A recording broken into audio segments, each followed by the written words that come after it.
Welcome the students of class 8, welcome to our social science history class. And today in this history class I am going to discuss the another subunit from your history book. It is in chapter 4 and today's subunit is the problem with the trade. Okay, it is actually in the part of how did the British or colonial rule affect the tribal lives on that subunit. Okay, and it is a point I have already discussed the previous 3 points and show you how did the colonial laws, the forest law affect the tribal lives, as well as how did the tribal chiefs and the shifting cultivators' life totally changed after the outsiders or DIKUS came to their places. Now today's topic is the problem with the trade and traders. During 19th century, you know, many traders and money lenders were coming into the forest to buy forest produce. They offering cash loans to them, to those poor people, and asking them for job. Actually these people, they were totally unaware about the financial system. Monetary system was not introduced in their societies. They mostly believed and practiced the barter system. I have already told you. So what happened when these people came into their areas? So they were totally unaware about their motives. Okay, and they slowly trapped in their debt, on the debt of the money lenders, and sometimes they exploited by the traders. How did all this happen?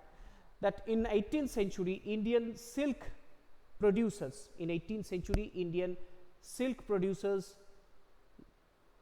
they saw high value of Indian silk in the European markets. So exporters from India, and they started producing all the raw silks in India, and these silks actually made by the tribal people in Jharkhand. And East India Company, it was one of the biggest exporter of this silk thread, and East India Company tried encouraging silk production to meet the increasing demand of silk textiles. So what happened next? You know, Hazaribagh, today also it is a district in Jharkhand. So in Hazaribagh the Santals, they reared the cocoon. So what is cocoon? You have to know first that cocoon is like, okay, this type of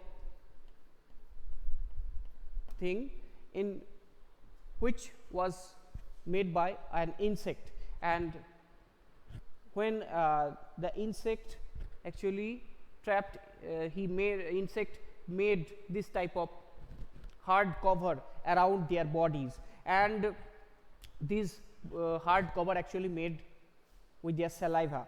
And the tribal people, they reared these small insects in their trees, okay, in surrounding places, because most of the time these type of insects were born in the forest area.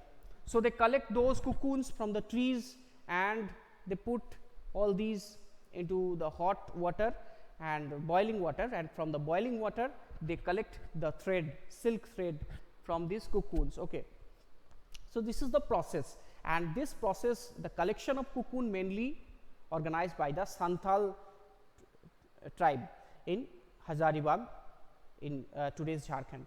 So what happened? The urban traders, they sent their agents to collect these cocoons from the Santals.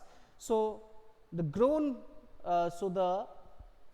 growers, they paid very less amount, but there is a problem that the growers, they paid 3 to 4 rupees per 1,000 cocoons.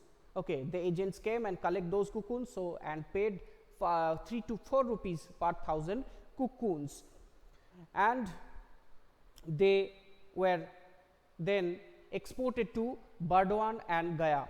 You know, Burdwan and Gaya at that time was a big center of this cocoon trade, silk trade, and sent to the, and from Burdwan it was sent to the Kolkata and nearby ports and exported to outside countries, and also sent to the weavers. okay, silk textile weavers. So what happened when they sold all these things to Gaya and Burdwan's market, then the price was 4 to 5 times, okay, such as 12 to 15 rupees. So in this way, those middlemen, those agents, they earned huge money. Okay, so on the other hand, the silk growers of Hazaribagh and districts, the poor Santals and other tribal peoples, they earned very little, and this make the tribal people very much angry, and so that's why they saw the traders and the agents of the silk traders as their enemy. And later they understood that entire system of this silk trade actually exploiting themselves. Okay, so that's all from this subunit.